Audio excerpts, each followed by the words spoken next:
ខ្វៃជាមួយនឹងនាងខ្ញុំបណ្ដោខ្វៃដែលមានជារសឈ្ងុយឆ្ងាញ់ដាក់ទៅឈ្ងុយពេញមាត់ហ្មងបណ្ដោខ្វៃនេះបងប្អូនទាំងអស់គ្នា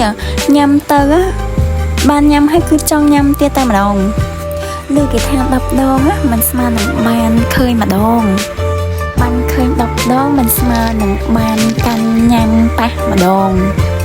និយាយមែនបងប្អូនទាំងអស់គ្នារសជាតិគឺឆ្ងាញ់ហើយប្លែក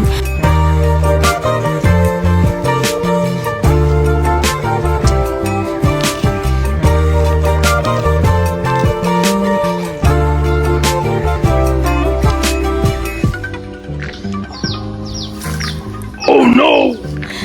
អូយវាសពទេនឹងឲ្យបងប្អូនទាំងអស់គ្នាបើសិនជាមានចំណាប់អារម្មណ៍ចង់ធ្វើនៅរសជាតិកណ្ដុរដែលមានរសជាតិប្លែកនិងស្រួយឆ្ងាញ់អាចតតមកកសិដ្ឋានខ្ញុំបានណាដែលកសិដ្ឋានរបស់ខ្ញុំគឺមានទីតាំងនៅខាងតាភ្នំជីសូស្ថិតនៅក្នុងឃុំព្រែកផ្ដាច់ស្រុកព្រែកកបាសខេត្តតាកែវយើងនឹងឯង